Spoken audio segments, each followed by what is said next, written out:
भानु प्रताप सिंह हैं, जो लगातार तमाम सामाजिक मुद्दों पर, राजनीतिक मुद्दों पर अपनी राय रखते हैं। किसानों को समझाने के लिए उनके समर्थन में सिंघू बॉर्डर पहुंचे हैं। सर, क्या होगा? आपको साफ साफ सरकार ने कह दिया कि हम बिल को वापस नहीं लेंगे, आप इसको कैसे देख रहे हैं? सरकार वापसी का इंतजाम करे, अपने आप चली जाएगी। सरकार को दो में से एक रास्ते में बार बार बता चुका हूँ। या तो सरकार ये तीनों बिल वापस लेगी और एमएसपी को कानून के रूप में कानूनी दर्जा देगी, नहीं तो इस बार इस मोदी सरकार को उखाड़ के फेंक देंगे। सरकार को वापस जाना पड़ेगा। जो अच्छा लगता हो सरकार को वो चुन ले। सरकार जाना चाहती है या सरकार बिल वापस लेना चाहती है, सरकार के ऊपर। सरकार तो डरा के रखी हुई है। सरकार डराती होगी, अब डरने वाले नहीं हैं। जो सरकार जिनको डरा के रखना चाहती थी, ये वो लोग नहीं हैं। ये किसान है, ये धरती पुत्र है, ये अन्नदाता है, ये सबका पेट पालता है, तो ये अपनी लड़ाई लड़ना भी जानता है। सरकार को ही समझ होनी चाहिए। आपको क्या लग रहा है, ये सरकार क्यों इस बिल पर अड़ी हुई है? नहीं, देखिए, सरकार का बिल पे अड़ने का बहुत बड़ा कारण है। एक, जो अंबानी और अडानी जैसे उद्योगपति हैं, जिनका पैसा इस सरकार को बनाने में इस्तेमाल हो रहा है और जिनके पैसे पर ये जो सरकार है मौज ले रही है, मौज कर रही है, और जिनका याराना वो पूरी तरह से निभा रही है। एक तो उनका प्रेशर है, उनका पैसा बहुत लग चुका है। अडानी के कई जो ये आप गोदाम बन चुके हैं। दूसरा, अंतर्राष्ट्रीय जो साजिश है, जिसमें वर्ल्ड बैंक भी शामिल है, जिसमें इंटरनेशनल मॉनिटरी फंड भी शामिल है और जिसमें आपका एशियन डेवलपमेंट बैंक भी शामिल है। आप सोचिए, अभी किसी कोरोना काल में इसी सरकार ने 54,000 करोड़ रुपए इन तीनों संस्थाओं से कर्ज लिया है।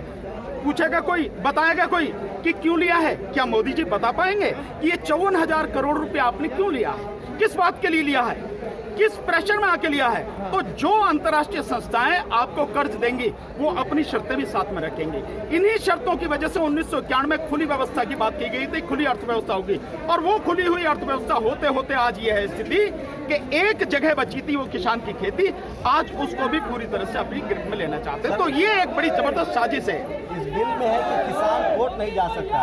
और एक और सवाल है सर, कि इसेंशियल जो कमोडिटी एक्ट था कि जरूरत से ज्यादा चीजें आप नहीं कर सकते, दोनों खत्म कर दिया गया, तो इससे क्या असर होगा? शंभू जी, आप देखिए, चलिए मैं मान लेता हूँ, और अब ये सरकार कह भी रही है, जो प्रस्ताव आया है उसमें कह रही है कि एसडीएम को छोड़ के आप कोर्ट में भी जा सकते हैं। मुझे एक सवाल का जवाब दे, जो कोर्ट यहाँ की सुप्रीम कोर्ट तक भी केंद्र सरकार के, मोदी सरकार के इशारे पर काम करती है, एक भी काम आज तक सुप्रीम कोर्ट ने मोदी सरकार के खिलाफ नहीं किया, और चीफ जस्टिस भी सरकार के पक्ष में फैसला देके राज्यसभा में जाके एमपी बन के बैठ जाते हैं। आप उस कोर्ट से किस बात की उम्मीद करोगे? दूसरी बात, इन्हीं कोर्टों में 3 करोड़ से ज्यादा मुकदमे पेंडिंग है, 3 करोड़ से ज्यादा मुकदमे।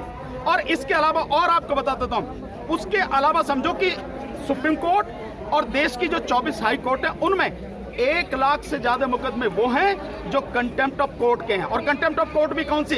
क्रिमिनल वाली नहीं, वो कंटेम्प्ट ऑफ कोर्ट जिसमें सुप्रीम कोर्ट ने आदेश किया, हाई कोर्ट ने आदेश किया, लेकिन अपने आदेशों का पालन नहीं करवा पाए।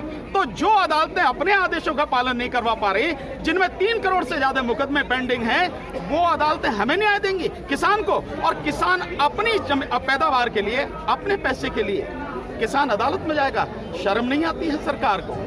कोर्ट को ये सोचना नहीं है कि हम अपने उसके लिए जो अदालत में जाएंगे, क्यों जाएंगे भाई? आपने बिल पढ़ा होगा, ये कैसे नुकसानदायक है? सो देखिए, बहुत सीधा सीधा है, ये एक बड़ा भयानक षड्यंत्र है, और षड्यंत्र साफ है। हर किसान इस बात को अब समझ रहा है कि जो किसान की जमीन है, उस जमीन को कॉर्पोरेट के हाथों में गिरवी रखने की बात। एक बात, दूसरी बात, अभी आपने इसेंशियल कमोडिटीज एक्ट के विषय में पूछा। पहले जो सीमा लगाई गई थी कि भाई एक सीमा है, आप उससे ज्यादा स्टोरेज नहीं कर सकते, उससे ज्यादा आप जो गल्ला है, जो धान है, गेहूं है या कोई भी फसल है, उसको आप स्टॉक करके नहीं रख सकते। उसका कारण था, अगर पैसे वाले लोग सारा गल्ला खरीद लेंगे तो जो पीडीएस सिस्टम है, जो गरीबों को इस देश में आज की तारीख में तो सरकार ही कह रही है कि 80 करोड़ से ज्यादा लोग गरीब हैं। और पहले भी इस कांग्रेस के जमाने में जो फूड सेफ्टी बिल जो बना था, वो जो उसके बाद में इस सरकार ने भी उसको माना, उसी के हिसाब से 82 करोड़ लोगों को जो 3 रुपए किलो, 2 रुपए किलो, 1 रुपए किलो चावल, मोटा अनाज देने की बात थी। इसका मतलब सरकार मानती है, और इस सरकार ने जो कहा है कि 80 करोड़ लोगों को 5 किलो अनाज, 1 किलो चना देंगे ताकि वो लोग जिंदा रह सके। यानी 80 करोड़ लोगों को आपने भिखारी बना दिया। इतनी बड़ी संख्या में जिन लोगों को अनाज देना है, तो आपने जब सारा सब कुछ कह दिया कि व्यापारी अपने आप खरीद लेगा, स्टॉक करके रख लेगा, फिर आप पीडीएस में कहां से दोगे आप लाके? जो गरीबों को देने के वाली बात है वो कहां से? निश्चित रूप से किसानों से कहीं ज्यादा गरीबों पे मार पड़ेगी। किसान तो कम से कम अपनी साल भर के लिए खाने के लिए बचा के रख भी लेगा, गरीब कहां से रखेगा? गरीब को या तो पीडीएस सिस्टम से मिले। भक्तों को तो समझ में नहीं आ रहा। नहीं, भक्तों को सब समझ में आ रहा है, लेकिन भक्त तो गुलाम है और गुलाम की अपनी कोई आइडेंटिटी होती नहीं है। गुलाम तो गुलामी में ही खुश रहता है, तो वो भक्त जो है वो गुलामी के लिए सारा पर मान ले किसान गरीबों के साथ साथ गरीबों की लड़ाई भी लड़ रहा है। ईमानदारी से अगर देखा जाए तो आज की तारीख में किसान न केवल गरीबों की लड़ रहा है, बल्कि मध्यम वर्ग की लड़ रहा है, इस देश के जवानों की लड़ाई लड़ रहा है। और ये जो पुलिस वाले खड़े हैं, सीआरपीएफ वाले खड़े हैं, जितने भी लोग हैं, इनकी लड़ाई लड़ रहा है। अगर किसान नहीं लड़ेगा और किसान किसी हालत में अगर इस बिल को वापस नहीं लिया सरकार ने, तो ये सारे के सारे जितने हैं ना, ये आज निश्चित रूप से जिस गेहूं को आज ये 20 रुपए 25 रुपए किलो खरीद रहे हैं, उसी गेहूं को कल ये 50 रुपए किलो में खरीदेंगे। इनका बाप भी नहीं खरीद सकेगा। ये चीज समझने की है। तो किसान केवल अपनी लड़ाई नहीं लड़ रहा। अंबानी अडानी गरीबों के लिए खाना दे रहे हैं। अंबानी अडानी कभी गरीबों की बात नहीं। आप किस गरीब की बात? लेकिन मैं बताता हूँ सर, आपको मालूम है 2014 से लेके 2018 के बीच में अंबानी अडानी और जितने उद्योगपति हैं, इन्होंने सरकार को जो पैसा दिया, लगभग 55,000 करोड़ रुपए सरकार को पैसा दिया। 55,000 करोड़। और फायदा कितने का लिया? 6.5 लाख करोड़ का फायदा। मतलब आप रिश्वत दे रहे हैं। और ठीक इसी तरह से हो रहा है। ये जो सारी चीजें हो रही हैं, चंद टुकड़े जो सरकार को देते हैं, ये चंद पैसे उसको देते हैं और देश की संपत्ति को लूटते हैं। आज प्रशांत भूषण ने लिखा है कि अंबानी अडानी से किसानों को डील कर लीजिए, सरकार तो उसमें बिचौलिया है। मेन खिलाड़ी तो वही। देखिए, बहुत सीधी सी बात है, अंबानी अडानी से डील नहीं करनी।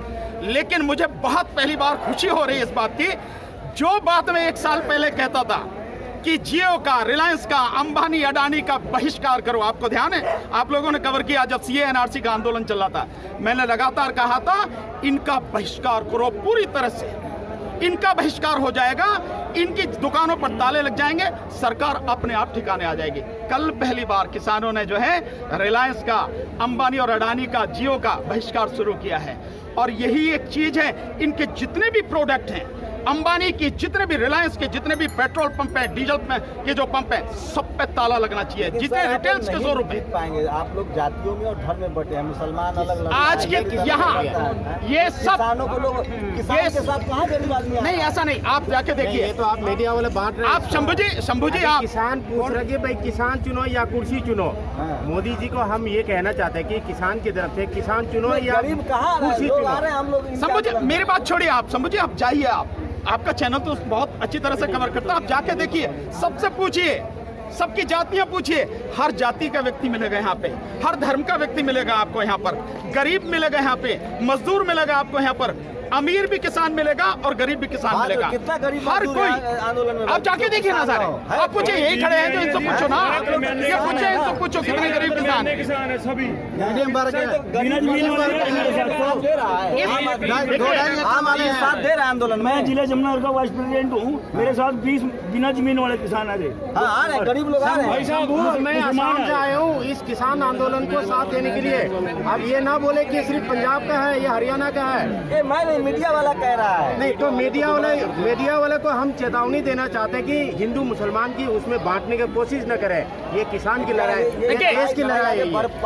ये दिख रही है वो कोशिश करेंगे धर्म के नाम पे बांटने की, लेकिन इस आंदोलन को वो धर्म के नाम पर नहीं बांट पाए, क्योंकि इस आंदोलन को जो लीड कर रहा है, जो किसान पंजाब का है, हरियाणा का है, जो मजबूत किसान है, वो वाकई में किसान है, वो इसको लीड कर रहा है। तो ये धर्म के नाम पे नहीं बांट सकेंगे, ये जाति के नाम पे नहीं बांट सकेंगे। और यही दो चीज है जो ये जो चीज है, यही जो दो चीज है, यही बीजेपी का, कहाँ से दिखाई दे रहे हैं? ये भी बीजेपी का असली मुद्दा होते हैं, जाति और धर्म। तो गरीब लोग साथ आ रहे हैं। बिल्कुल, आप जाके देखिए, आप जाके देखिए, गरीब जिनके पास में एक एकड़ जमीन है,